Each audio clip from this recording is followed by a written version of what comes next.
Hola, buen día, tarde, noche, madrugada. Bienvenidos a este podcast semanal, La dosis hacia el veneno. Y los invito a que me acompañen cada semana a explorar el genial mundo de los principios activos, moléculas diversas y sus efectos sobre el cuerpo humano y animal. Sean todos bienvenidos.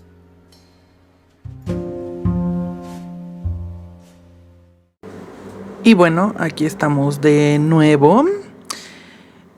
Muchas gracias por acompañarnos en este episodio 4, si no estoy equivocada.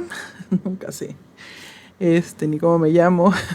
Pero bueno, antes que otra cosa suceda, quiero agradecer muchísimo sus comentarios y que nos sigan escuchando en diferentes lugares del planeta. Eso es muy interesante y muy motivante. Nos escuchan aquí en México, en Estados Unidos, en Alemania, en Serbia, nos escucharon en Grecia, en República Dominicana, en España, Costa Rica, Canadá, y evidentemente todo eso se agradece.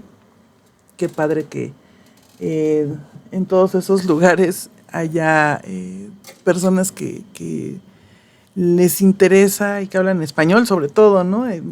Alguien me preguntaba el otro día por qué no lo haces en inglés, pues porque no, ¿no? En español está padre, hace falta la difusión también en español, ¿por qué no?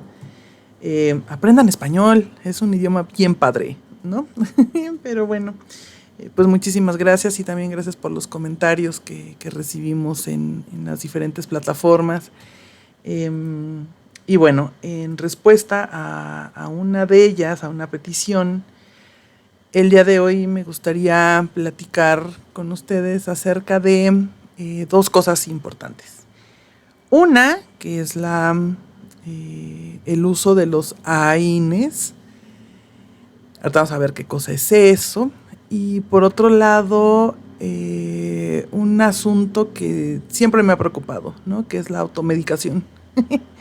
Y la automedicación no nada más abarca los AINES, pero en este caso, pues sí me preocupa bastante porque además lo utilizan también en animalitos y no. Para eso hay que estudiar una carrera bien larga, ¿no? Para eso hay que saber a qué especies les caen bien los AINES y a qué especies no, y si vamos a usar un AINE, cuál AINE, ¿no? En el caso de, sobre todo perros, gatos, ¿no? Que son animalitos de compañía, como se les llama o se les cataloga.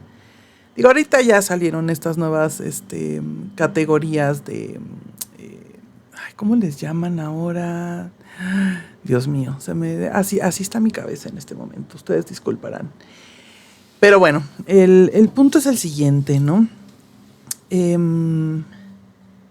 Obviamente, para entender qué cosa es un AINE y cómo funciona, tenemos que hablar primero de un proceso muy interesante que se presenta cuando hay lesión de un tejido. Y estoy hablando del proceso inflamatorio. Los AINES, de una vez lo definimos como lo dicen cada una de las iniciales que componen el nombre, son antiinflamatorios no esteroideos o no esteroidales, ¿no? También así los van a encontrar. Y pues son los clásicos que todo el mundo conocemos, porque además, pues el clásico de, ay, me duele la cabeza, ay, pues mi tía me dio unas pastillas, pues tómatelas, ¿no?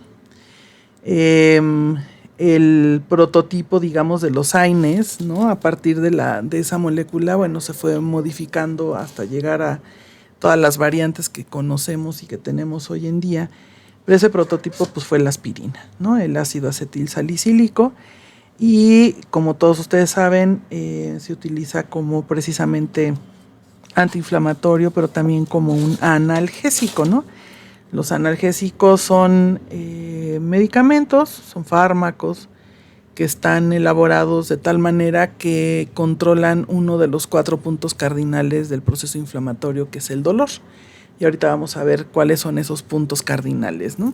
Entonces, bueno, para empezar, sí me gustaría platicarles otra historia, ¿no? Para poder entender por qué utilizamos esos fármacos y cuál es su importancia a nivel terapéutico y también cuál es la importancia de no abusar de ellos, ¿no?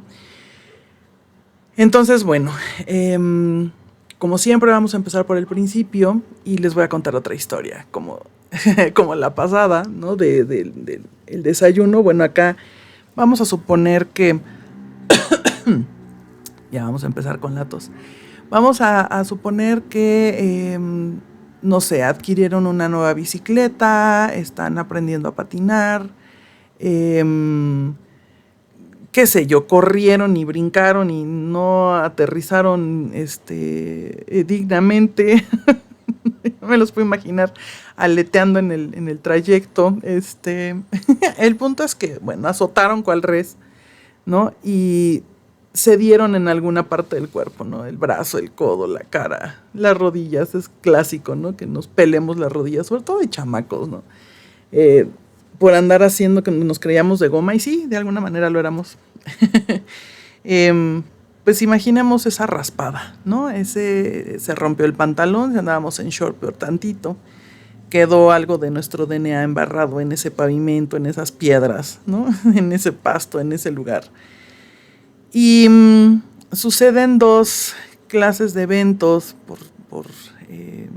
con fines, pues, explicativos, ¿no? En el momento en el que se lesiona ese tejido. Cuando hablo utiliza el término tisular, me estoy refiriendo a tejido, ¿ok?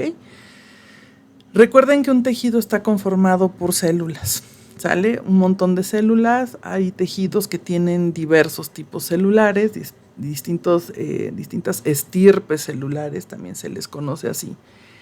Y la mayoría de estos tejidos, bueno, todos prácticamente están irrigados. O sea, hace que tienen como componentes, pues, vasos sanguíneos, tanto arteriales como venosos, pero muy pequeñitos, ¿no? Que son los que, acuérdense, transportan nutrientes, glucosa, y también se encargan de la limpieza del área, ¿no?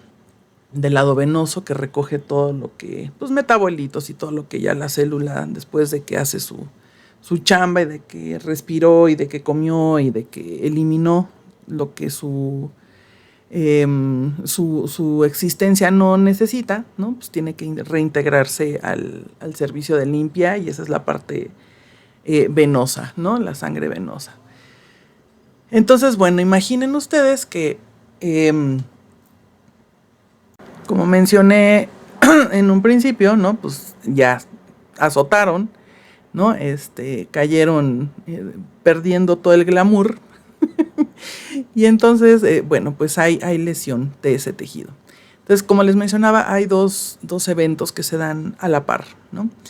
Uno son eventos vasculares, ¿sale? Porque también esos vasitos sanguíneos se ven afectados. Y por otro lado hay un proceso que involucra células de defensa, ¿sale? Y ahorita las vamos a explicar muy, muy por encima, porque sí es bastante complejo el proceso inflamatorio, pero solo quiero como contextualizar, ¿no? Para entonces entrar sí con el uso de estos fármacos. Entonces, los eventos vasculares, ¿a qué se refieren? Primero tengo que explicarles esto. Los vasos sanguíneos, ¿no? Son como, pues sí son como popotes, ¿no? Pero van disminuyendo su diámetro, su calibre. Creo que en el episodio pasado lo comentamos, ¿no? Dependiendo qué tan cercano están al tejido que están irrigando. Entonces van disminuyendo, se va reduciendo ese diámetro. Cada vez más pequeño, más pequeño, más pequeño, más pequeño, para poder estar, ¿no? Dentro del órgano, sin ocupar como demasiado espacio, y literalmente permitir, ¿no? el paso de moléculas muy pequeñas junto con eritrocitos, ¿no? Los eritrocitos miden bien poquitito. Hay vasos sanguíneos de 30 micras o un poquito más, que están, ¿no? Que llegan a estos tejidos, ¿no? Entonces, cuando nos lesionamos, en este caso, por ejemplo, piel, y que algunas veces hasta el músculo llega, pues también nos volamos estos vasos sanguíneos, ¿no? Entonces hay ruptura de los vasos sanguíneos. Y estos vasos sanguíneos no están hechos de un solo tipo de tejido o de un solo tipo de célula, ¿no? Hay varias capas que tienen estos vasos sanguíneos que conforme se van haciendo más pequeños, pues nada más tendrían como 2 capitas o una capita, ¿no? Esos vasos sanguíneos, pues como por ahí pasa la sangre, tienen, ¿no? Están dotados, digamos, de como este kit de emergencia, ¿no? Que le permite generar un coágulo. El endotelio, que es la capa más interna, ¿no? Del vaso sanguíneo, el que está en contacto directo con la sangre, tiene la capacidad que una vez de que lo lesionamos o lo molestamos, ¿no? Expresar un montón de proteínas específicas en su superficie, en la membrana, para entonces estimular el proceso de coagulación, ¿no? El fenómeno de coagulación o cascada de coagulación, como también se le conoce, que en otro momento la platicaremos más a detalle. El punto aquí es que avisa, ¿no? Por medio de liberación de calcio, les avisa a las plaquetas y a los vasos sanguíneos y a otras células que tienen que agregarse. ¿Cómo se agregan? O sea, más bien tienen que unirse. Bueno, se le llama agregación plaquetaria, pero en realidad lo que hacen es que se llaman unos a otros, ¿no? Por medio de este proceso que se llama quimiotaxis, que lo inicia el calcio. El calcio es el ajonjolí de los moles, ¿no? En algún momento lo habíamos platicado, está involucrado en todo, casi en todo. Perdón. Entonces, al liberarse este calcio por la lesión del vaso sanguíneo, sobre todo de esta capa endotelial, es como esta llamada, ¿no? Es como la banderita roja que ponen en las playas, ¿no? Cuando hay mal tiempo y demás. Ay, dicen mal tiempo, pero es una cosa maravillosa cuando llueve. Pero bueno, no estamos hablando de algo más decentito, que no pone en riesgo a nadie. Pero en este caso, pues sí, o sea, imagínense nada más estar perdiendo sangre, o sea, una hemorragia no la queremos. Entonces, lo que hacen estas células sanguíneas y estas porciones, estas entidades llamadas plaquetas, junto con el calcio, ¿no? Se llaman unas a otras, sacan su banderita así de, acá está sucediendo algo, hay lesión. Entonces, corren todas, ¿no? Hasta ese sitio de donde hubo lesión del vaso sanguíneo. Y se juntan, ¿no? Se apelotonan todas, ¿no? Y permiten también que se sinteticen proteínas como la fibrina. Y entre todas ellas, entre eritrocitos, o sea, los glóbulos rojos, entre plaquetas, entre esta fibrina, esta proteína, e incluso células blancas, leucocitos, ¿no? Como que todos así se apelmazan y entonces generan una malla, una red, que al final de cuentas genera la unión de todo eso se le llama coágulo, ¿no? Entonces, ese coágulo es como un tapón, básicamente, ¿no? Literalmente, es un tapón que está por un tiempo corto, adherido a esas paredes del vasito sanguíneo, ¿no? Que fue roto, que fue desgarrado por el guamazo, ¿no? Y ¿con qué finalidad permanece ahí un ratito? Pues para evitar precisamente la pérdida sanguínea, ¿no? Este proceso, ¿no? Se llama cascada de coagulación y al final, pues, de lo que se trata es de evitar la pérdida sanguínea, ¿no? De evitar la pérdida celular y la pérdida de líquidos. Pero también, ¿no? Aparte de este fenómeno bien padre, ¿no? Que es la formación del coágulo, también por otro lado se da la liberación, ¿no? de ciertas moléculas proinflamatorias y quimiotácticas. Quimiotaxis es un proceso en el que una célula libera algo que llama a otra, ¿no? Que le avisa que algo está sucediendo y recluta hacia esa zona más soldaditos, digamos, ¿no? Y bueno, hay toda una historia ahí, ¿no? Que no me voy a meter ahorita porque hay diferentes tipos celulares que van llegando en cierto orden para la finalidad del proceso inflamatorio es eliminar lo que sea que está generando el daño tisular, ¿no? Acá en este caso, pues obviamente las células no pueden saber que lo que generó el daño fue una caída, ¿no? Fue un guamazo. Pero de todas maneras, o sea, como se lesionó el tejido, pues hay muerte celular. Entonces, todas las células y todos los componentes y todo lo que se libera en el momento es precisamente con la finalidad de eliminar todo eso, ¿no? Esos cadáveres celulares, ¿no? cualquier detrito, cualquier cosita que llegara a quedar en esa zona, llegan, limpian y ahí se ven, ¿no? O sea, aquí no pasó nada y entonces empieza el proceso de reconstrucción. Entonces, bueno, por un lado les mencionaba estos eventos vasculares que, bueno, la finalidad es generar el coágulo. Ese coágulo no se queda ahí forever, o sea, forever, o sea, por siempre. Tiene un tiempito, ¿no? En lo que ese vaso sanguíneo genera nuevas ramificaciones, se le llama angiogénesis a ese proceso, que es bien interesante, ¿no? Y literalmente emite prolongaciones y nuevas ramitas o nuevas salidas de ese vaso sanguíneo para seguir irrigando ese tejido. Entonces, bueno, eso sucede por un lado. Y por el otro lado sucede que a esa zona de lesión llegan un montón de células también vía sanguínea, ¿no? Que son estas células de defensa. Entre ellos llegan neutrófilos, macrófagos. Si el proceso es muy agudo, pues igual y no vemos muchos linfocitos, pero pues entre ellas echan la mano, ¿no? Se llaman, se chiflan y se van organizando de tal manera para que permitirán, bueno, por un lado van a limpiar la zona, ¿no? Son como que llegan los peritos, llega el de la ambulancia, llega el que recoge el cadáver, ¿no? Pero también llegan estas células que limpian, que barren, para que aquí no pasó nada, ¿no? Que en otro capítulo, si quieren, en otro episodio lo explicamos mejor o más a profundidad. Pero bueno, esos son como los dos eventos básicos, ¿no? Que suceden cuando hay lesión tisular. Y también, como les mencionaba, ¿no? Una vez que el tejido se ha lesionado, todas esas células de la piel, por ejemplo, del músculo, etcétera, tienen la capacidad también de liberar ciertas moléculas proinflamatorias, como histamina, ¿no? Como serotonina, que también, o sea, la primera fuente, digamos, o la fuente más fuerte de liberación, o sea, de síntesis y liberación de estas moléculas proinflamatorias, se les llama, o quimiotácticas, como había mencionado, ¿no? También las liberan estas células blanco, estos leucocitos que llegan a la zona, ¿no? O sea, como los especialistas en muerte celular y en infecciones y en estas cosas. Hagan de cuenta que llega como, ¿alguna vez vieron el programa de CSI? Bueno, es una cosa muy similar, ¿no? O sea, llega literal toda la caballería, ¿no? Especializada, el patólogo, llega el forense, llega la policía, llega todo el mundo, ¿no? Incluso llegan chismosos, ¿no? A la zona para los reporteros, etcétera. No, todo el mundo colabora de alguna manera para limpiar la zona, ¿no? Para dejarla lo más limpiecita, lo más aséptica, ¿no? Para que entonces se pueda comenzar, ¿no? Se le pueda dar inicio al proceso de reparación del tejido.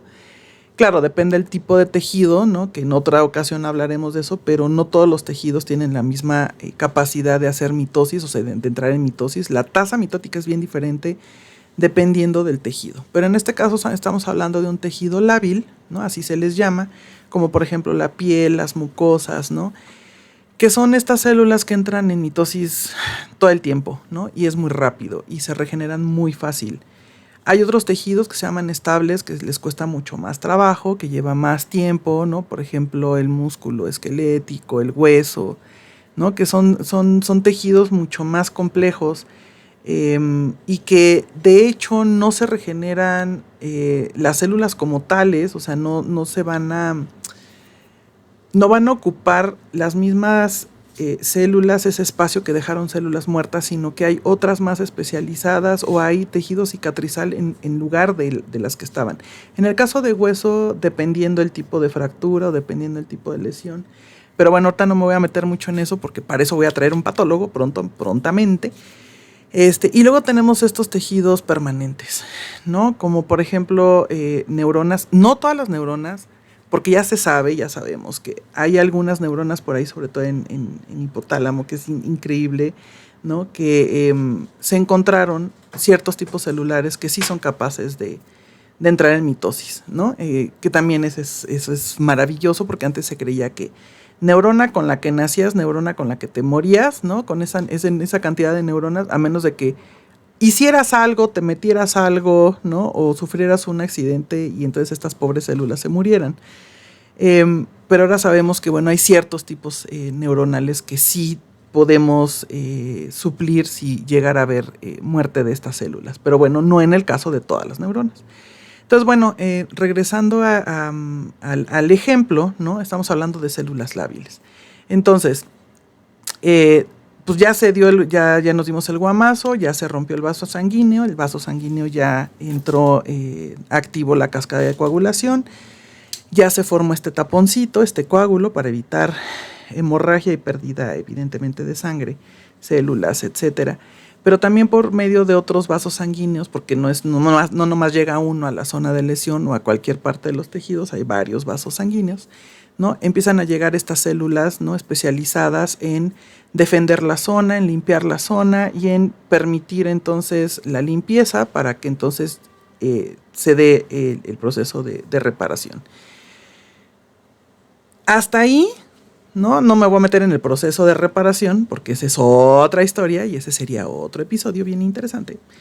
Hasta ahí, ¿no? Suceden al mismo tiempo, o sea, el dueño del guamazo, del raspón, ¿no?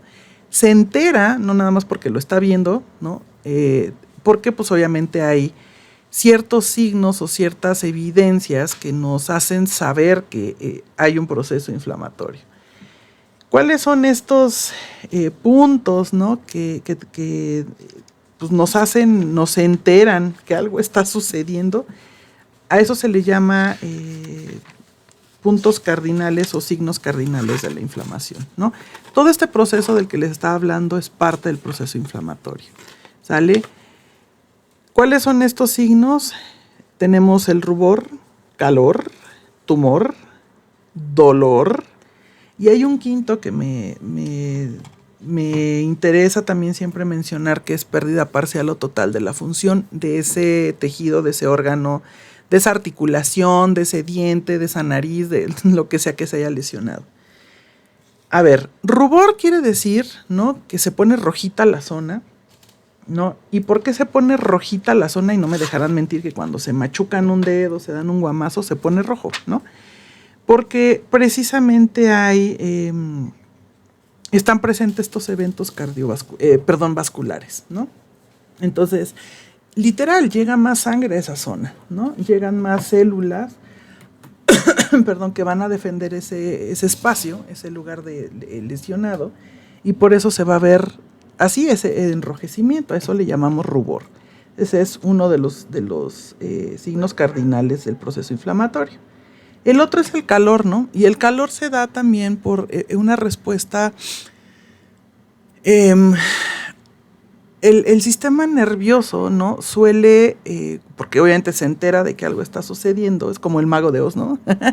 Está ahí atrás de todo, enterándose de todo, y lo que hace es aumentar la temperatura, sobre todo local, con la finalidad de destruir cualquier invasor, ¿no? Porque el calor destruye o desnaturaliza, también así se le dice, ¿no? Por ejemplo, proteínas. Y muchas bacterias, virus, etcétera, pues tienen, ¿no? Están en sus conformaciones de membranas, etcétera, pues muchas proteínas. Entonces el sistema nervioso dice, pues voy a aumentar la temperatura para ayudar, ¿no? Obviamente él no sabe que ahí no hay bacterias todavía, ¿no? Bueno, habrá algunas saprófitas. El saprófito quiere decir que viven ahí con nosotros todo el tiempo y son bastante buena onda, a menos de que les cambies el pH, el microambiente, y entonces se vuelven en contra. Pero bueno, es como esta respuesta, ¿no? Local, para ayudar y contribuir a que cualquier cosa que pudiera estar amenazando, aparte de la lesión primaria, no se presente y no infecte, no contamine el área. Después tenemos el término tumor, y creo que la vez pasada también lo mencionaba. Tumor no necesariamente estamos hablando de cáncer, ¿eh? O sea, tumor quiere decir aumento como de tamaño, ¿no? Como literal, o sea, nos acercamos y vemos que está, ¿cómo decimos? Hinchada la zona, ¿no? Así, ese es el término que coloquialmente utilizamos. Mira, se te hinchó, ¿no? Esa hinchazón no es otra cosa, ¿no? Más que edema. ¿Qué cosa es el edema? ¿Se acuerdan que el vaso sanguíneo se rompe? Y también se acuerdan que llegan otras células que liberan cosas. Entre esas cosas que liberan esas células, ¿no? Hay histamina y serotonina. Y estas dos moléculas lo que hacen es aumentar la permeabilidad de esos vasitos sanguíneos, que además están rotos. ¿Qué quiere decir aumentar la permeabilidad? Hay vasitos que están, obviamente son células, imagínense una cadenita, un collarcito de perlas, ¿no? Cuando llegan estas moléculas lo que hacen es que aumentan el espacio entre una de esas perlas y otra. Entonces se generan como unos huequitos, unos canalitos. Y por ahí pues llegan a salirse incluso células sanguíneas y sobre todo agua, ¿no? Algunas proteínas. Entonces esa agua en esa zona, ¿no? Ese líquido que se está extravasando, o sea, saliéndose del vaso sanguíneo, es lo que genera edema. Edema es un área, ¿no? Limitada o delimitada, con esta agua, con este líquido y con estas proteínas que salieron de un vaso sanguíneo que fue lesionado o que fue estimulado por histamina, sobre todo, y serotonina, y que permitieron la salida de este líquido por este proceso de extravasación. Entonces, a eso le llamamos tumor, ¿sale? Después tenemos algo que me interesa muchísimo que viene precisamente al caso, ¿no? Que es el proceso de dolor. El dolor, en este caso, ¿no? Aunque está involucrado el sistema nervioso también, es provocado por la liberación y la presencia y la actuación magistral, ¿no? De algunas moléculas específicas que ahorita voy a explicar cómo se generan, llamadas prostaglandinas, ¿no? Y bradicininas. Entre otros, porque hay otras cosas que se llaman eicosanoides, ¿no? Que se generan a partir de un ácido graso, de hecho, saturado, llamado ácido araquidónico, que ahorita lo voy a explicar. Entonces, estas moléculas lo que hacen, ¿no? Es estimular terminales nerviosas, ¿no? Que se llaman nociceptores, que están conectados a ciertos nervios, ¿no? Periféricos, que van a hacer al final de cuentas contacto con ¿cómo se los explico? Este estímulo, ¿no? Por prostaglandinas y bradicininas y estos otros que les menciono, que son tromboxanos y leucotrienos, que ahorita explico qué cosa es eso, hacen contacto, como les decía, en este nociceptor, en este receptorcito periférico, ¿no? Va a subir esa señal, ¿no? Ese mensaje. ¿Se acuerdan que hablábamos en el episodio 0? Que hay una señal, entonces esta va a subir por un tracto ascendente hasta cerebro, pasan cosas en cerebro, se decodifica la señal, ¿no? Y entonces puede venir de regreso una respuesta motriz, sobre todo, ¿no?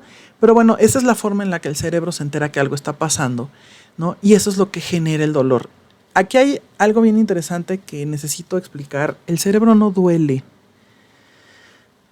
Lo que llega a sentirse como dolor, ¿no? Es esta señal, o sea, el cerebro lo entiende como dolor, ¿sale? Pero en realidad el cerebro no duele.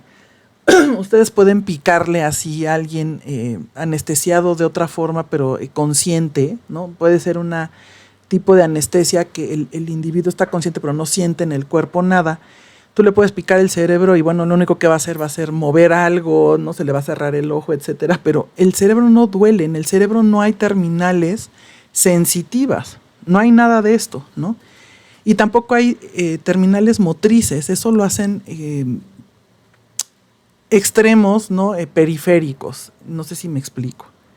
Y bueno, entonces la historia es que, pero bueno, a ver, aunque me emocione, vámonos en orden, porque ya estoy hablando de todo al mismo tiempo. Entonces, regresemos un poco con esta historia de los leucotrienos y todo esto que les había mencionado. Ok, imaginen que en esas células lesionadas, tanto de piel como de músculo, como de vasos sanguíneos, ¿no? Y también dentro de algunas de las células de defensa que llegan a la zona, ¿no? Por abajito de la membrana celular, ¿no? Existen proteínas o existen ácidos grasos o existen cositas, ¿no? O sea, existen otras moléculas, nuevamente, ¿no? La palabra de oro de este podcast, que van siendo activadas o que van siendo, y que además van siendo convertidas en lo que se necesite. Entonces, esas células reciben, acuérdense que en las membranas celulares hay receptores, ¿no? Receptores son un montón de cosas. En este caso, ¿no? Estas células responden a la acción de bradicininas, ¿no? Que se generan precisamente por el daño tisular. No me voy a meter ahorita en cómo se generan porque es otro rollote.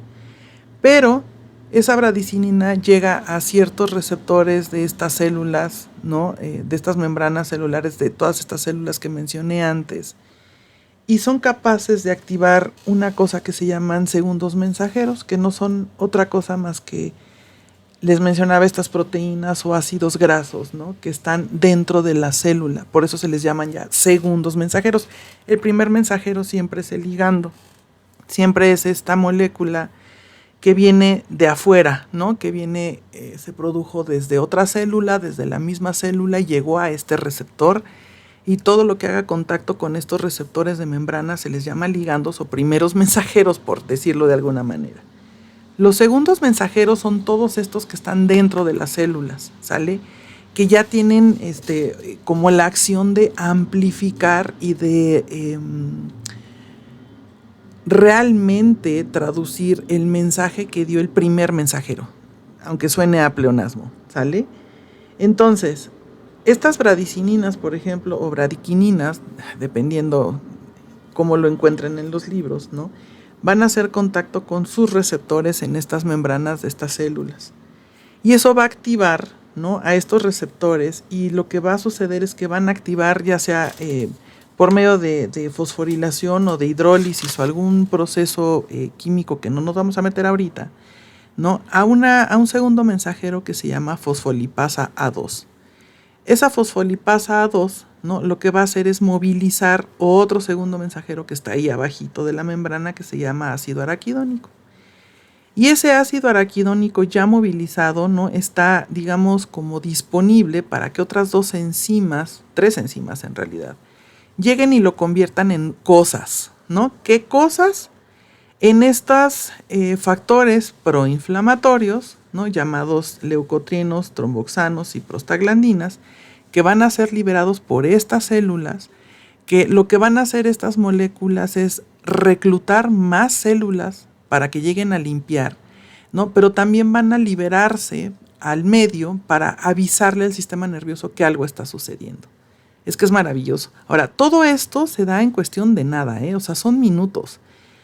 Entonces, este ácido araquidónico, ¿no? Va a ser transformado por 3 enzimas, como les mencionaba, ¿no? Y esto es importante porque ahí es donde precisamente funcionan los AINES, ¿no? Ese es como el mecanismo de acción de los AINES. Entonces, este ácido araquidónico va a ser transformado en leucotrienos gracias a una enzima que se llama lipooxigenasa. Y este mismo ácido araquidónico, otras moléculas del ácido araquidónico bajan, va a ser transformado por la ciclooxigenasa 1 y la ciclooxigenasa 2 en otras moléculas llamadas tromboxanos, prostaglandinas o prostaciclinas también, ¿sale? Ahora bien, ¿cuáles son los importantes acá? O sea, bueno, los que están, digamos, como generando más daño. Ahora, estas moléculas ya generadas se les llaman eicosanoides por la forma, digamos, la estructura química que tienen. Entonces, en la literatura los van a encontrar con esos nombres extraños, ¿no? Estos eicosanoides, ¿no? O sea, todas estas, o sea, prostaglandinas, tromboxanos, leucotrienos y prostaciclinas, van a ser liberadas al medio, ¿sale? Acuérdense que esto es como un mensaje ya decodificado, ya más claro, más específico, para entonces avisarle al resto de las células de defensa que están llegando al área lesionada. Le pasan el parte policíaco y el parte médico. No sé si me explico, ¿no? Y entonces ya le dicen, mira, pasó esto, ¿no? Hay tantos muertos, hay tanto que limpiar, hay tanto de esto, hay tanto del otro, entonces tenemos que hacer esto, pero ¿sabes qué? Llama a la caballería pesada porque la lesión estuvo muy grande, porque se rompieron vasos sanguíneos, están chillando ahí, o sea, están literalmente, ¿no? Narrando el evento, qué tan grave es, qué tanto daño hubo, para que entonces lleguen los especialistas, estas células especializadas, a la zona de lesión para hacer la chamba tanto de limpieza como de preparación del área para que se dé el proceso de regeneración. ¿Sale? Bueno, dentro de los tromboxanos hay varios, ¿no? Pero el más importante es el tromboxano A2, para que lo tengan en cuenta, y si por ahí tienen una tarea o algo, ¿no? Busquen sobre ese tromboxano A2. Dentro de las prostaglandinas, pues hay varias H's, D's, etcétera, pero la más, digamos, activa, ¿no? Es la prostaglandina E2, E de elefante número 2. Y estas son moléculas como muy poderosas, ¿no? Generan pues mucho dolor y generan también mucha quimiotaxis, o sea, mucho llamamiento de otras células, ¿no? Es importante permitir que permanezca un rato el proceso inflamatorio, ¿no? El dolor obviamente nos va a avisar que algo está pasando para tomar acción, que ahorita me voy a meter con el asunto de dolor, pero el proceso inflamatorio es bien importante porque muchas de estas células que llegan a la zona de lesión también liberan factores que le avisan a otras células que tienen que entrar en mitosis. Hagan de cuenta que están en un estadio y en cada asiento pues hay un individuo, ¿no? Ahora imagínense que ese individuo por alguna razón se va. En este caso, bueno, pues se murieron, ¿no? Y quedan esos huecos, entonces pues ya no se ve bonita la tribuna, ¿no?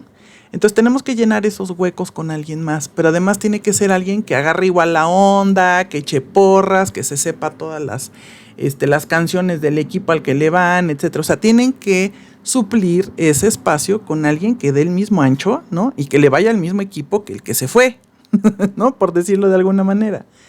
Entonces, para que eso suceda, pues estas mismas células, afortunadamente estamos hablando de piel, ¿no? Son de estas células que les encanta entrar en mitosis y que es bien fácil, ¿no? Inducir la mitosis. ¿Qué cosa es la mitosis? Es un proceso de división celular donde a partir de una célula mamá, ¿no? Va a dar lugar a otras dos células idénticas a ella.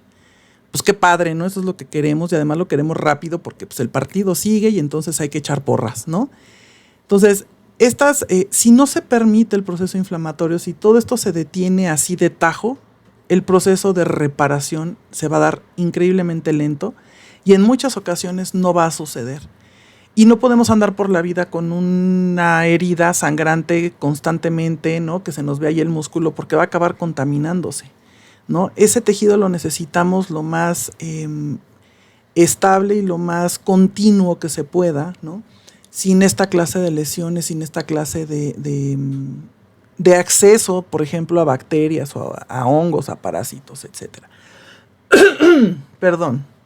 Entonces, es necesario que haya proceso inflamatorio. El asunto acá, ¿no? Viene cuando pues, ese proceso inflamatorio se vuelve crónico. Y crónico me estoy refiriendo a ya meses, ¿no? O sea, porque pues no es nada agradable, ¿no? O sea, traer una rodilla inflada, hinchada, como decimos, pues no es como padre, porque como mencioné antes, como el quinto signo cardinal, pues hay pérdida parcial o total de esa función. Digo, si te rompiste un hueso, ¿no? Por ejemplo, el fémur, ¿no? O otro hueso largo de las piernas, pues no vas a poder caminar, o sea, pierdes la función de ese miembro, digamos, ¿no? Hasta que pues, se reparará el hueso y todo lo demás y podrás volver a caminar sin necesidad de una andadera o de muletas o vas a tener que estar, ¿no? En reposo muchos meses. Digo, también hay cosas con las que puedes seguir caminando y puedes seguirte moviendo, pero pues hay dolor, ¿no? Entonces, sí hay que... los clínicos normalmente ya lo que hacen es evaluar cuánto tiempo llevas con ese proceso inflamatorio y si es necesario hacer uso de qué fármacos y de qué tipo de terapéutica para parar entonces sí el proceso inflamatorio en general, ¿no? Aunque ya esté el proceso de reparación presente, ¿no? Hay casos en los que, aunque ya se haya regenerado, ya sea por que hay nuevas células funcionales o en el caso de que se forme una cicatriz, ¿no? El proceso inflamatorio a veces regresa, va y viene y es muy latoso, ¿no? ¿Por qué? Porque genera dolor, más allá de, podemos vivir y podemos movernos si hay tumor, o sea, si hay edema, si hay enrojecimiento, si hay calorcito. Pero cuando hay dolor, la cosa cambia y la historia se vuelve un poco más peliaguda y ahí es donde ya no nos gusta, ¿no? Cuando hay dolor, suceden muchas cosas y no nada más a nivel molecular y celular, sino a nivel emocional, a nivel psíquico, a nivel de percepción de la realidad, de la vida, etcétera. Nos deprimimos y no está padre, ¿no? El dolor es bien funcional hasta cierto punto, ¿no? Sí lo queremos en nuestra vida porque nos avisa que algo está sucediendo, pero cuando ya se vuelve crónico no es funcional, no es nada agradable. Y bueno, tenemos que definir, ¿no?, qué cosa es el dolor. Y alrededor del mundo están como conformes con esta definición que es pues una experiencia sensorial, pero también emocional desagradable, ¿no? Que está asociada básicamente con el daño tisular real o potencial, ¿no? Y está descrita en términos de tal daño, ¿no? Es bien interesante porque aproximadamente 1/3 de la población mundial sufre de dolor persistente o recurrente. Sí, está gacho eso, ¿no? Se gastan muchos millones de dólares, hablemos en dólares, ¿no?, alrededor del planeta, precisamente como, o sea, no tanto, no nada más para el tratamiento, para la mitigación del dolor al año, ¿no?, sino también como compensación y pues como parte de demandas, ¿no?, de algunos procesos que precisamente generaron dolor, sobre todo en mala praxis médica, ¿no? Y pues las más comunes son, ya saben, dolor de espalda, migrañas, artritis, ¿no?, neuropatía diabética, desgraciadamente, cáncer y otros, ¿no? Si es un problema de salud pública, o sea, sí hay que mencionar eso. Y el dolor se vuelve una enfermedad cuando ya nos limita el movimiento, ¿no? Se le considera enfermedad. Ahora sí que de qué estás enfermo, pues de dolor, ¿no? Cuando de verdad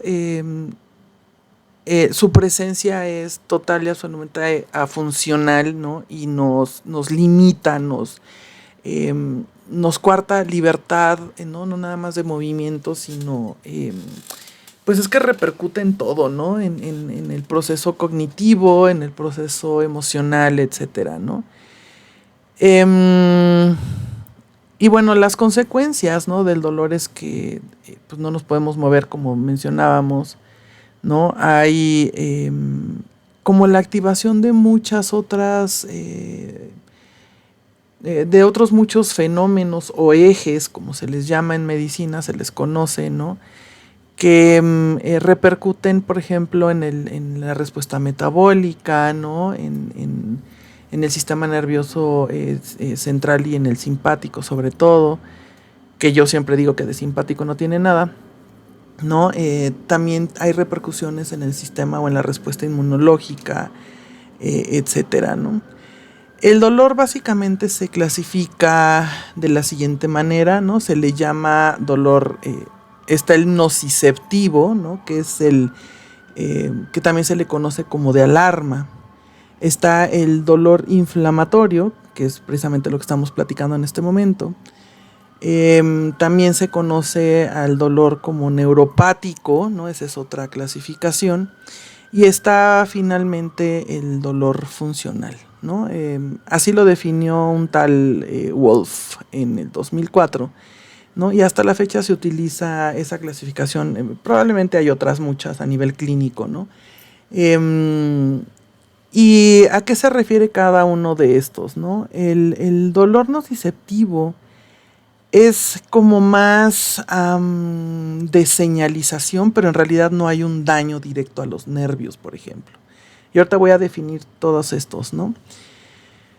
En el caso del dolor inflamatorio, ¿no?, sí hay una estimulación de estas terminales nerviosas sensitivas que ahorita voy a explicar, no se preocupen, ¿no? ¿Qué es esto que estábamos hablando, no? Estas células de defensa, este daño al tejido por el guamazo que nos metimos, todo esto y la liberación de estos factores proinflamatorios le avisan al cerebro que algo está pasando, ¿sale? Entonces hay moléculas involucradas aquí.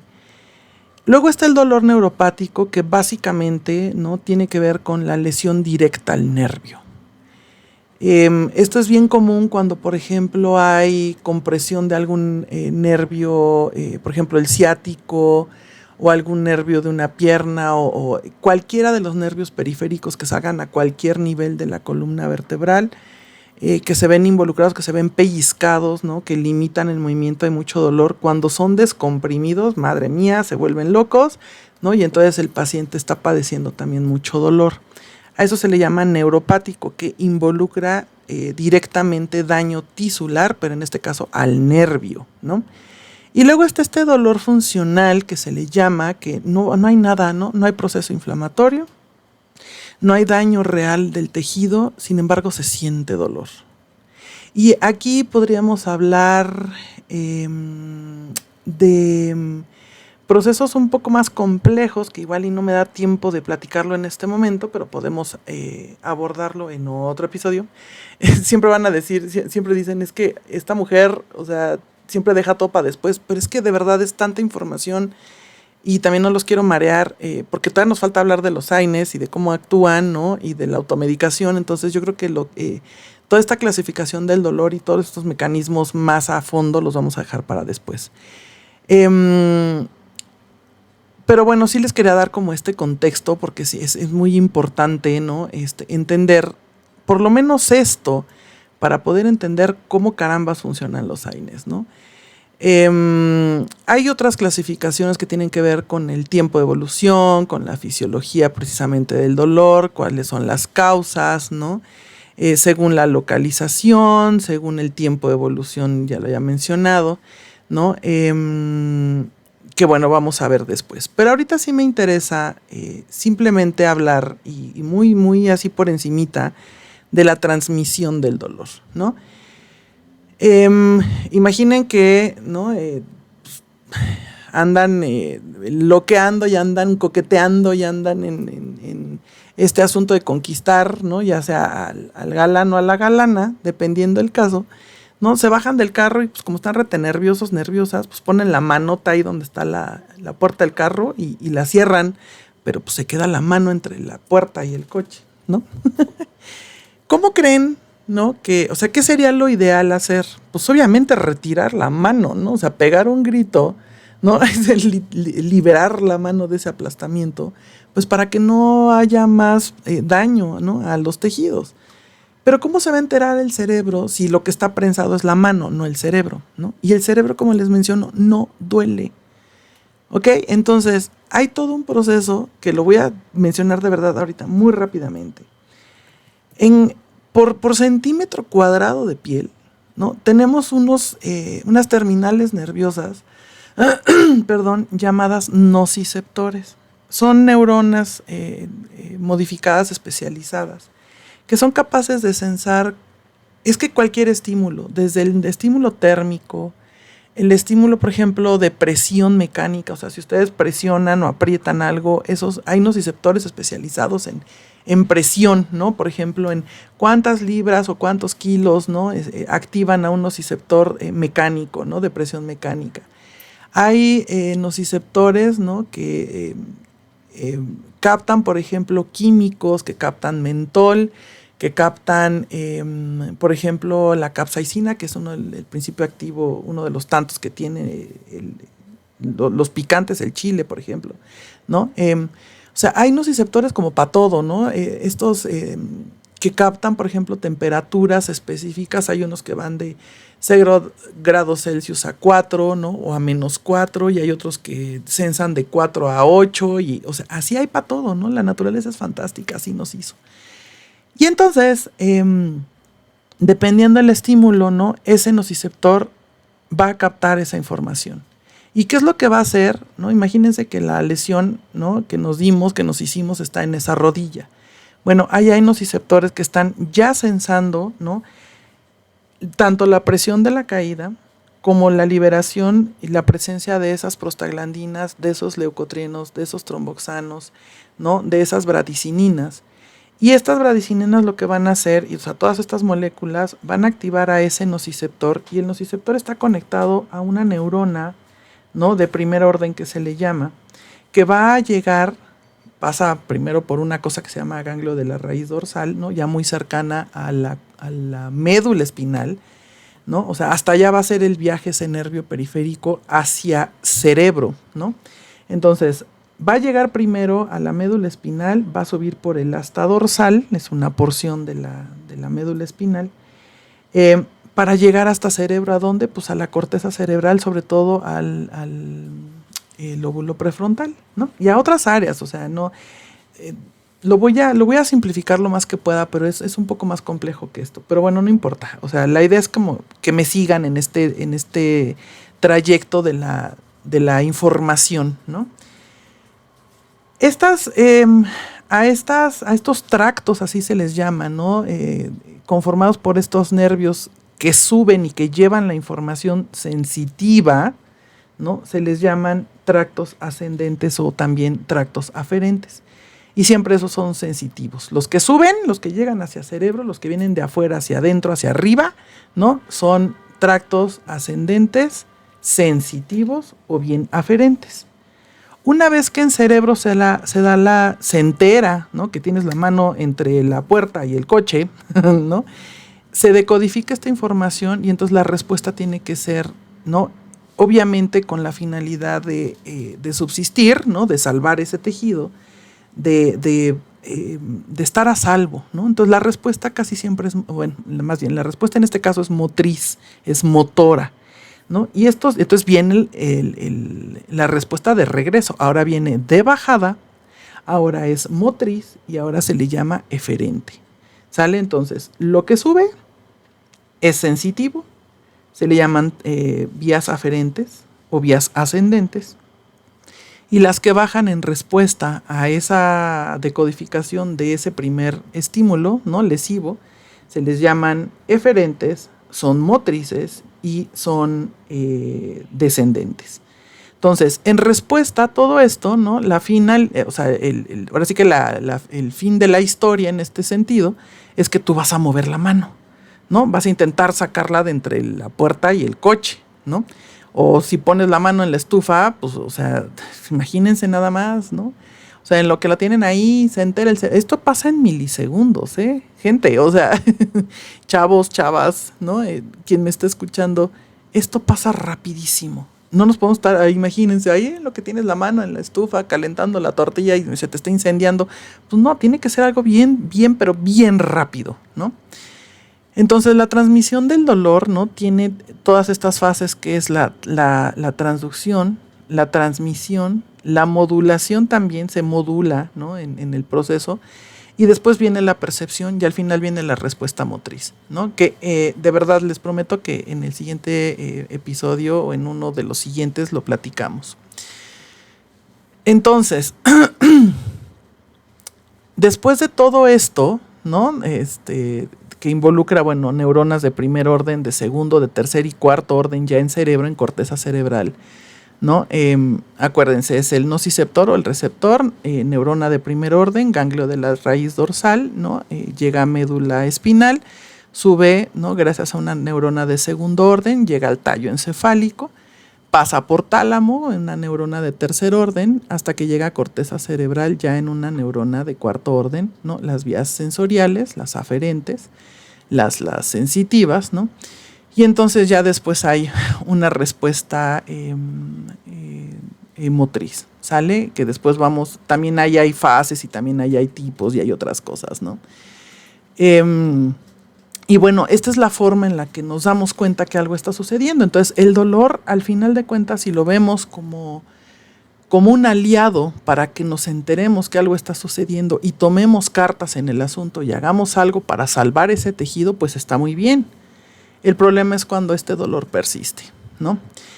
Y entonces ahí sí ya nos metemos en broncas, y ahorita no voy a hablar de los componentes del dolor, porque hay los componentes tanto sensoriales como discriminativos, también se les llama, que es el dolor objetivo. Y después tenemos este dolor afectivo motivacional, ¿no? También llamado subjetivo, que ya tiene que ver con cómo percibimos la experiencia de dolor físico, ¿no? Y la carga emocional o emotiva que le ponemos precisamente a esa experiencia dolorosa físicamente hablando, ¿no? Esto lo define muy bien Milán en el 99, ya tiene muchos años, ¿no? Y es no nada más una cuestión psicológica, sino, o sea, viene de un asunto real que amenazó en algún momento pues la integridad física, ¿no? Y que tiene esta repercusión emocional que casi siempre está acompañada cuando hay dolor muy severo, incluso a veces de moderado a severo, eh, que hemos estado experimentando debido a un daño tisular, una cirugía, una caída, un machucón, un atropellamiento, o sea, cualquiera, ¿no? Una cesárea, todas estas cosas, pues hay una carga emocional que lo acompaña. Pero bueno, prometo hablar de esto en el siguiente, pero bueno, esto es para que nos quede claro, por ahorita, que hay lesión tisular, se liberan factores proinflamatorios, hay eventos vasculares, hay eventos celulares, hay estos fenómenos de coagulación, de quimiotaxis, ¿no? Y de limpieza de la zona con la finalidad de la reparación de ese tejido. Mientras todo esto sucede, ¿no? Se presentan los 4 puntos cardinales de la inflamación con la consecuencia de este quinto, ¿no? Donde tenemos rubor, tumor, calor y dolor, y la consecuente pérdida de la función parcial o total, ¿sale? Y ahí es donde, ¿no? Entran, ¿no? En la historia, ¿no? La utilización de los AINES. ¿Qué cosas son los AINES? Los AINES, como les mencioné en un principio, son estos fármacos elaborados, ¿no? Para precisamente controlar estos procesos o estos puntos cardinales del proceso inflamatorio, para detenerlos o modularlos, ¿no? De alguna manera disminuirlos, sobre todo el proceso de dolor, ¿no? Sobre todo el punto cardinal que más lata da, que es el dolor. Podemos permitir que haya edema, podemos permitir que haya enrojecimiento y que se hinche la zona, pero el dolor, ¿no? El ser humano, yo me uno, la neta, no hay manera, o sea, el dolor, yo sé que es necesario y que es una cuestión de evolutiva, de adaptación y de supervivencia y lo que quieran, pero ¿quién quiere sentir dolor? ¿No? ¿Quién en su sano juicio quiere experimentar dolor por mucho tiempo a nivel físico? O sea, y ni emocional ni de ningún tipo. O sea, no vinimos a eso al planeta, ¿no? O sea, tendría que ser como una situación momentánea que sí nos avise que algo tenemos que hacer, ¿no? Si no, pues nunca iríamos a atendernos un absceso, una muela o lo que fuese, ¿no? Para eso está, o sea, esa es como su misión primaria, avisarnos que algo está pasando y para que nosotros tomemos cartas en el asunto. El problema es cuando llega y se instala, ¿no? Ahora, el dolor físico, ¿no? Se mide, no sé si alguna vez sus médicos le dijeron, a ver, del 0 al 10, ¿en qué grado estás? ¿No? O sea, ¿en qué número de dolor estás? Entonces ya tú le dices, ¿sabes qué? Pues, es un 3, bueno, pues aguántate con una aspirina, la haces, ¿no? Ya cuando estamos hablando de 5, 6, ¿no? Ya un dolor moderado, pues ya estamos hablando de que necesitamos algo más fuertito, ¿no? Y estos dolores que ya rayan del 8 para arriba, ¿no? Que ya son dolores muy crónicos, muy feos, muy severos, pues ya necesitan otra clase de analgésicos, y no voy a meterme ahorita en la clasificación de analgésicos a profundidad, pero pues tenemos primero los AINES, ¿no? Que son como los que controlan, digamos, este proceso inflamatorio, estas moléculas de las que hablamos, estos eicosanoides, ¿no? Después tenemos la utilización, por ejemplo, de corticosteroides, ¿no? Que son, no es que sean más potentes, bueno, sí pudieran ser más potentes, pero trabajan a diferentes niveles, eso es lo que quiero que me entiendan, ¿no?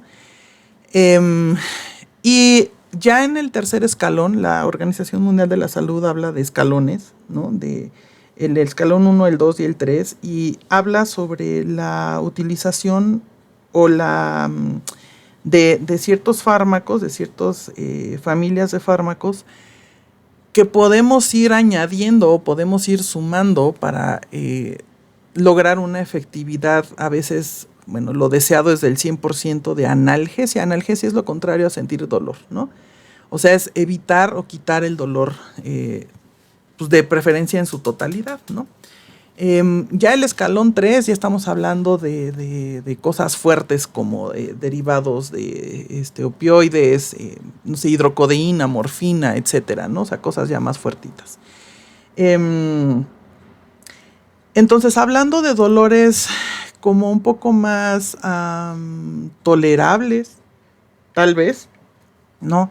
Ahí es donde entra la utilización de los AINES, aunque también se pueden utilizar dependiendo el origen, ¿no? O la causa que esté provocando ese dolor. Entonces, para que quede claro, ¿no? Esa clasificación de fármacos analgésicos, no todos son antiinflamatorios, o sea, hay desinflamatorios y hay otros que no desinflaman, pero sí atacan solo el dolor, ¿no? Entonces solo son analgésicos. Dependiendo de cuál es la causa del dolor, en qué tipo de tejido se encuentra y si hay proceso inflamatorio, ¿no? Qué tan grave es ese proceso inflamatorio y qué tan presente está. Es la utilización, bueno, el médico va a tomar la decisión de mandar o AINES o corticosteroides o combinados con estos otros fármacos también, como benzodiazepinas, como opioides, como, ¿no? O sea, cosas mucho más fuertes que no necesariamente van a desinflamar, pero sí van a bloquear el proceso o la sensación de dolor, ¿no? Que ahorita no voy a hablar mucho de eso porque quiero enfocarme en los AINES, ¿no? Entonces, como mencioné desde el principio del episodio, AINE quiere decir antiinflamatorio no esteroidal o no esteroideo.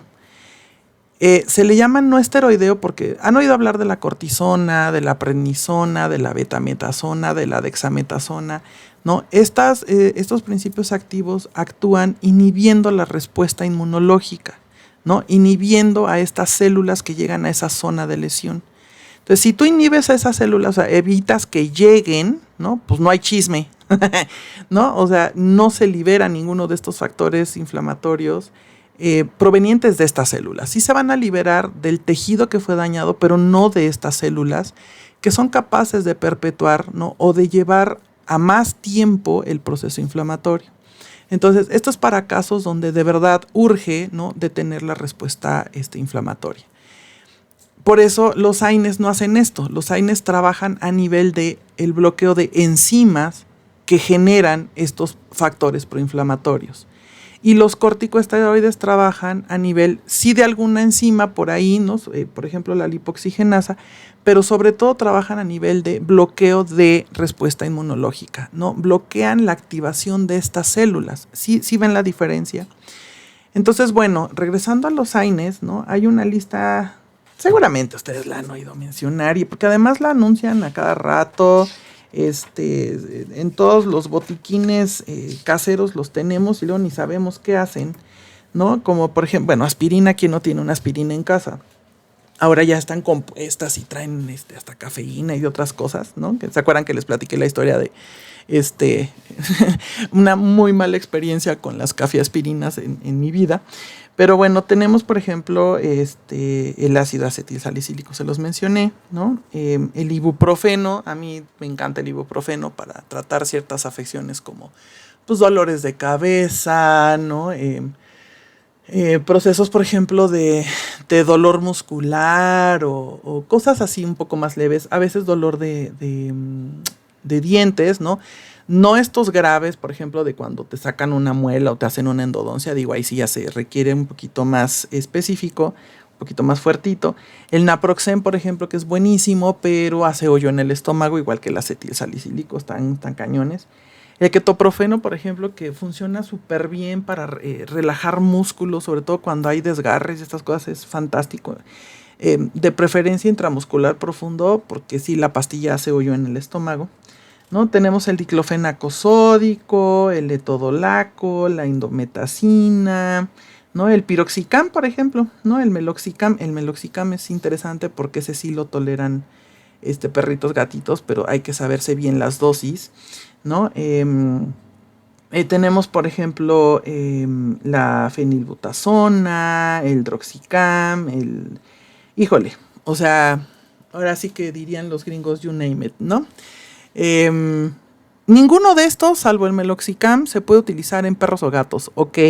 No le den medicamentos que no saben cómo funcionan estos animales porque, híjole, en la práctica se ven, es que de verdad, o sea, con una sola dosis pueden matar a su perrito o a su gatito, ¿no? Y se van a sentir culpables toda la vida y sí, deberían sentirse culpables por irresponsables, por no hacer el gasto y no hacer el esfuerzo de llevarlo con un especialista, con un veterinario y permitir que ellos mediquen, ¿no? Todos los que hemos estudiado tanto veterinaria como medicina sabemos que no, aunque seamos todos animales, somos especies diferentes y cada especie es especial y a cada una hay que darle lo que necesita, no lo que se nos ocurre que le puede servir. Entonces, por favor, advertencia en rojo, ¿no? Por favor, no darle aspirina, no darle ibuprofeno, no darle paracetamol, no darle nada de estas cosas que tenemos en casa a nuestro perro gato.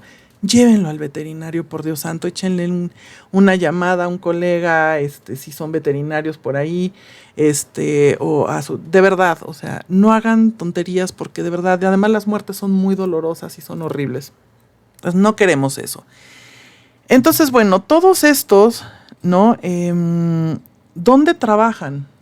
¿Se acuerdan que al principio les mencioné cómo se sintetizan leucotrienos, prostaglandinas, tromboxanos, etcétera? Estos eicosanoides famosos. Lo que hacen estos fármacos, ¿no? Es bloquear a la ciclooxigenasa que da lugar a las prostaglandinas, por ejemplo, y también bloquean a la lipoxigenasa, ¿no? Que da lugar a los leucotrienos. Son muy efectivos, ¿no? Cuando sabemos usarlos, cuando sabemos en qué dosis. Hay una cosa, un término, no sé si lo han oído mencionar, que tiene que ver, bueno, el término es posología. ¿A qué le suena posología? O sea, es cuando se les receta algo y se les dice en qué cantidad, con qué frecuencia, ¿no? El clásico de, se toma usted 2 pastillas de 500 miligramos de tal cosa, cada 8 horas por 3 días, ¿no? Y al cuarto día viene usted a consulta. O bien, ¿no? Te dicen, ¿sabes qué? Una ampolleta de tantas unidades internacionales de pemprocilina, ¿no? Intramuscular profunda, una de estas cada 12 horas durante 7 días, 15 días, qué sé yo, ¿no? O lo que sea que les manden, siempre les van a dar una dosis. ¿Cada cuánto y por cuánto tiempo? A eso se le llama posología, ¿sale? Ustedes no saben eso, ¿no? A menos de que estén estudiando medicina o sean ya especialistas. Pero entonces ahí es donde, ¿no? Decimos, es que necesito tomar algo, ¿no? Me duele esto. Entonces van y agarran del cajón de la mamá, de la abuelita, ¿no? Del botiquín familiar, cualquier cosa, o van con la vecina así de, oye, que te acuerdas cuando te dolía la cabeza y te dieron, y entonces ahí está la otra, la vecina, ¿no? Recetándoles cuando ni siquiera tienen idea de cómo funcionan. Hay que tener mucho cuidado porque si bien, ¿no? Sí puede ser que les quite el dolor y puede ser que no la rieguen, el problema es que todos estos principios activos, o sea, nuevamente no quiero que se malentienda, son extraordinariamente buenos, ¿no? Para lo que están hechos. Cuando hacemos exactamente lo que el médico nos dijo, nos apegamos a la posología, a la receta tal cual. O sea, son fantásticos, de verdad, o sea, para eso están elaborados. Claro, todos tienen efectos secundarios, ¿no? Pero eso lo va a evaluar el médico. Por eso es importante no automedicarse, ¿no? Entonces, a ver, les tengo que hablar primero de... Recuerden que todo fármaco, ¿no? Tiene contraindicaciones porque hay efectos secundarios también. Entonces, siempre en un inserto, así se les llama, las hojitas que traen normalmente las cajitas de los fármacos, ya sean inyecciones o pastillas de píldoras o como venga la presentación farmacológica, farmacéutica, les va a advertir, ¿no? Mira, si tienes esto no lo tomes, si padeces esto tampoco, si esto pues pregúntale a tu médico, ¿no? Embarazadas, niños menores de 12 años no pueden, etcétera, etcétera, ¿no? Pero también hay una sección donde te dicen, mira, puede pasarte esto.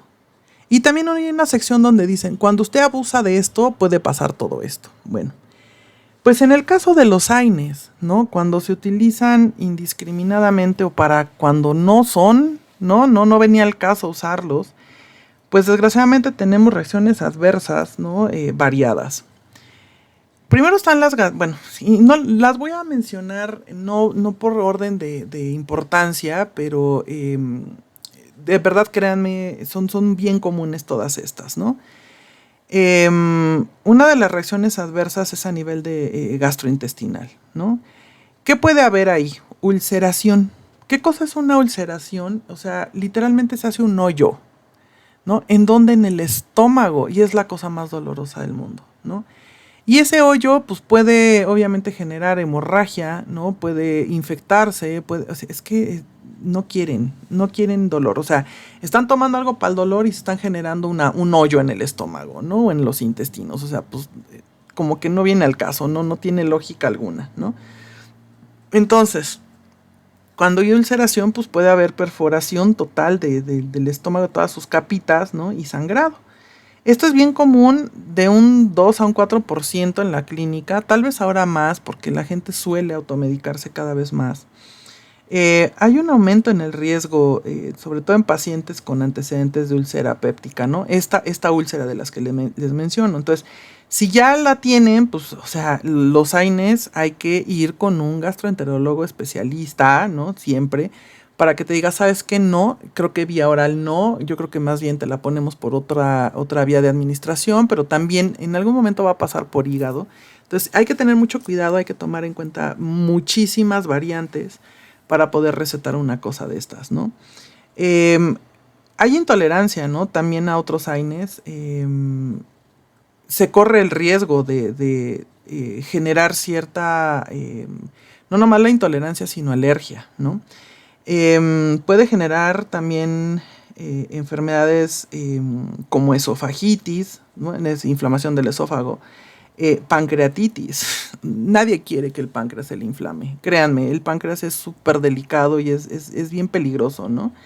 Llega a haber discretos cambios bioquímicos hepáticos, pero si hay sobredosis, podemos morir de un día para otro por sobredosis de, por ejemplo, paracetamol, ¿no? O sea, aguas con ese asunto. Y hay que tomar en cuenta que entre más grandes somos o más chiquititos somos, o sea, y es que siempre pasa por una cuestión de metabolismo, tenemos más riesgo de intoxicación, ¿no? Entonces, mayores de 65 años es lo que, pues, clínicamente hablando se sabe, ¿no? Estadísticas ya saben. Pues hay que tener mucho cuidado con la utilización de AINES. Y en niñitos, obviamente, ¿no? También hay broncas renales, ¿saben? O sea, generan, híjole, muerte del parénquima renal, ¿no? Hay una cosa que se llama necrosis papilar, son áreas específicas, ¿no? Y células específicas que hay en riñón. Puede generar síndrome nefrótico o nefritis intersticial, insuficiencia renal, evidentemente, hasta el fallo renal, ¿no? Cuando pasa todo esto en riñón, ponemos en riesgo nuestra existencia porque el riñón está 100% relacionado con la respuesta vascular, con la coagulación, con la presión arterial. Entonces aumenta el riesgo de una insuficiencia cardíaca congestiva, ¿no? Aumenta también el riesgo de cirrosis, ¿no? Que ya estamos hablando de un problema hepático muy severo, ¿no? De insuficiencia renal, ¿no? Sobre todo en ancianitos. Entonces, hay que tener como mucho cuidado con las dosis que tomamos, con la frecuencia, porque los riñones, híjole, son un órgano increíblemente delicado, ¿no? También hay consecuencias a nivel cardiovascular, ¿no? O sea, generan hipertensión o la agravan en caso de que ya la padezcamos, ¿no? Aumenta la posibilidad de infartos al miocardio, sobre todo, ¿no? De accidentes vasculares, específicamente en cerebro y en ojo, ¿no? Hay aumento de riesgo, por ejemplo, en pacientes que utilizan betabloqueadores, ¿no? Que ya de por sí están intentando controlar la frecuencia cardíaca, pues les complica la existencia. Hay también consecuencias hematológicas, ¿no? ¿A qué me refiero? Pues hay broncas con O sea, si por ejemplo tienen ustedes hemorragias, ¿no? Como interfieren los AINES con la agregación plaquetaria, ¿no? Entonces no se generan coágulos. Y entonces puedes morirte de una hemorragia, ¿no? O sea, ese es el problema. Y personas, por ejemplo, que tienen problemas precisamente que tienen que ver con la coagulación, pues no se recomienda automedicarse con estas cosas, ¿no? Hay en neutropenia, la neutropenia habla de, penia quiere decir poquito o pérdida de, o conteo bajo de unas células especiales que tienen que ver con todo este proceso de quimiotaxis, de llegada de el resto de las células que nos van a defender, ¿no? Se llaman neutrófilos. Hay baja de estas células, ¿no? Y otras citopenias, ¿no? Porque afecta directamente a la médula ósea, no la médula espinal, la médula ósea. Que ahí es donde pues, hay una matriz bien padre donde se generan precisamente todas estas células de defensa. Y hay que tener mucho cuidado en este sentido, ¿no? Con las reacciones hematológicas, sobre todo con la indometacina y la fenilbutazona.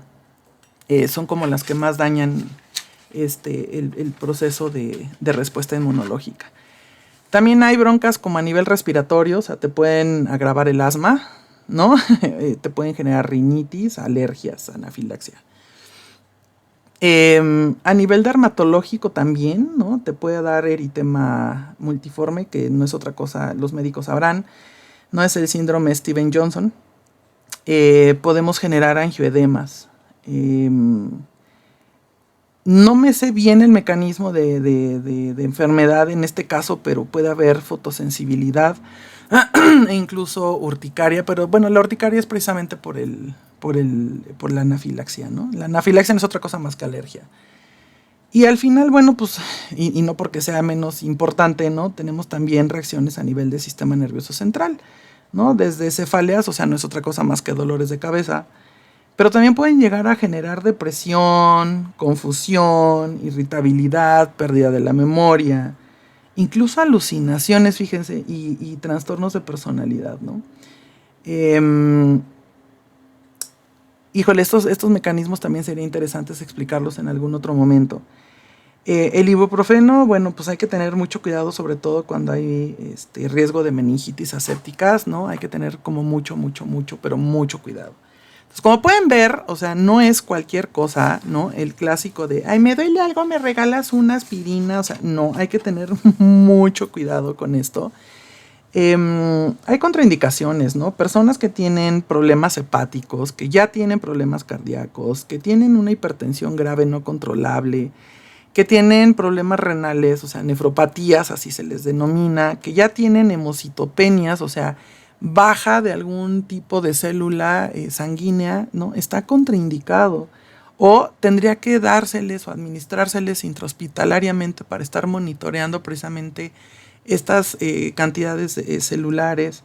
Cuando ya tienes una gastritis importante, cuando tienes úlceras pépticas, es que de verdad está contraindicadísimo. En el caso de, evidentemente, embarazos, de lactancia, ¿no? Como les mencionaba, en chavitos, ¿no? O en animales, por Dios santo, están total y absolutamente contraindicados. Esa es la importancia, ¿no? Compañeros, todos, ¿no? De entender por qué no hay que medicarse, ¿no? El clásico, ay, pues si nomás se tomó una aspirina, ay, le di paracetamol a mi perro porque, ñe. De verdad, o sea, las consecuencias son tremendas. Entonces, no hagamos esa clase de cosas. Para eso nos quemamos las pestañas, todos los que estudiamos estos asuntos. También los que se dedican a la investigación y a la generación de nuevos fármacos, ¿no? Hay otros por ahí que no voy a mencionar en este momento porque tienen que ver con la inhibición específicamente y selectivamente de la COX-1, ¿no? Que son precisamente las que generan un montón de broncas a nivel gástrico, ¿no? Pero bueno, ese es el punto en este caso, ¿no? Vean todas las consecuencias de sentir que sabemos qué podemos introducir a este cuerpo. Miren, hay personas que me dicen, es que los medicamentos son veneno. No son veneno. ¿Cómo se llama el podcast? La dosis hace al veneno. Cuando está bien diagnosticada una situación de salud, cuando el especialista sabe lo que hace, cuando acudimos a tiempo, ¿no? O aunque no sí estamos a tiempo, pero que vayamos con alguien que sí sabe, que estudió, que de verdad tiene noción de lo que está haciendo, ¿no? Sabe qué nos puede recetar, ¿no? Nos hacen preguntas. Nosotros también deberíamos tener la responsabilidad de conocernos y decir, oye, ¿sabes qué? Soy alérgica a esta cosa, ¿no? Esto no lo puedo consumir, tuve una mala experiencia con tal fármaco. Entonces, bueno, que el médico sepa estas cosas, ¿no? Aprendamos a conocernos, a vernos, llegar y contarle al médico, así confesémonos con él y démosle todos los datos necesarios porque somos médicos, no adivinos, ¿no? Y la idea es como que él tenga la mayor información, la más fidedigna de ser posible, con datos, con fechas, con intensidades, con todo, para que entonces el diagnóstico sea el más indicado, ¿no?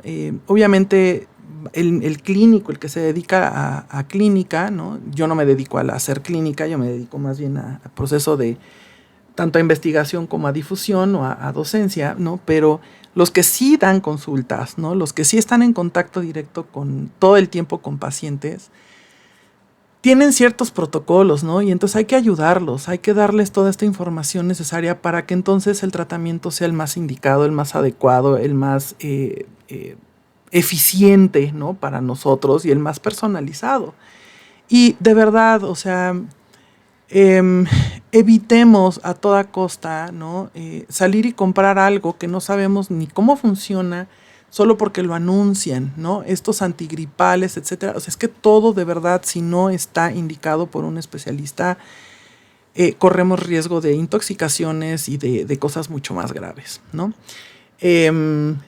Y no lo vean como un enemigo. Las medicinas, ¿no? Los fármacos, por algo están ahí, funcionan, la mayoría de ellos, no digo que todos, pero por algo están ahí y hay unos que ya llevan muchas décadas en el mercado, que se sabe perfectamente bien qué hacen y se sigue haciendo vigilancia farmacológica, ¿no? No crean que ya se vende la aspirina y entonces ya la dejamos pasar y ya. Créanme, hay instancias internacionales, nacionales, que siguen vigilando, ¿no? Cómo funciona ese principio activo en población abierta y se siguen haciendo investigaciones. Se han encontrado usos de ciertos principios activos para otras cosas que no se tenían planeadas porque se sigue investigando, ¿no? Entonces puede haber algo específicamente para una afección y resulta que ahora sabemos que funcionan para otra afección. Entonces, seamos conscientes de este asunto. Este fue solo un ejemplo con los AINES y bueno, ya hablamos un poquito de proceso inflamatorio y de dolor, pero sí es bien importante, no por ignorancia tal vez, y lo digo con todo el respeto del mundo, ¿no? Ignorancia en el sentido de no saber, no por otra cosa, no por ofender absolutamente a nadie, ¿no? Tomamos estas decisiones que pueden llevarnos a problemas muy grandes, ¿no? A gastos económicos que es que quién tiene para echarse una buena lana en un hospital o ir a hacer cola, ¿no? En hospitales públicos, o no tener un seguro médico que nos saque de una bronca, ¿no? En la que nos metimos por necios o por una muy mala decisión tomada en algún momento de desesperación. Yo sé, el dolor es algo indeseable, pero vamos a cambiar un poco la visión de esto. Cuando el dolor se presenta es un aviso amigable de que algo está pasando y de que tenemos que tomar cartas en el asunto. Y esas cartas en el asunto no nomás se toman para hacer algo con el dolor, ¿no? Y disminuirlo, mitigarlo, sino también tomemos buenas decisiones, ¿no? Y vayamos con un médico. En la medida de nuestras posibilidades, hagamos lo correcto, ¿ok? Y bueno, esta sesión ha terminado por el día de hoy. Yo creo que la siguiente pues hablaremos... les voy a preparar bien el de dolor porque es muy interesante. Hay componentes ahí muy, pero muy interesantes que sí, yo creo que ya es momento de tocarlos. Pero es que tengo también otro tema por ahí muy interesante también que me llamó muchísimo la atención, que quisiera compartirlo con ustedes. Pero bueno, me echaré moneda al aire para saber decidir cuál de los temas que tengo por ahí esperando, eh, cuáles soltamos al aire para la siguiente semana.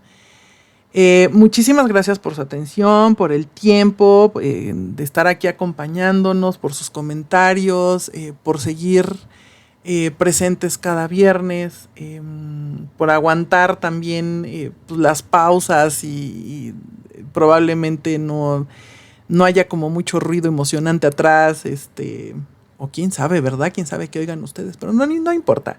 Se les agradece de verdad el interés, la compañía y yo espero que algo se les quede, que algo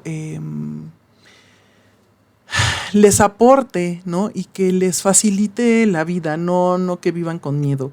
Y otra cuestión antes de irme, por favor no mezclen nada de estas cosas con alcohol, ¿ok? No está padre echarse aspirina, ibuprofeno, nada de estos asuntos, y nada con alcohol. O sea, el alcohol tiene que ir acompañado de comida, nada más, ¿ok? Por favor, por lo que más quieran, porque hace cortocircuito adentro, ¿sale? Y si de por sí ya estamos poniendo a chambear al hígado bien cañón, ¿no? Transformando y activando y desactivando estos fármacos y sus metabolitos todavía encima, ¿no? Intoxicarlo y ponerlo ahí todo, a parir chayotes con alcohol, no hagamos eso, ¿sale?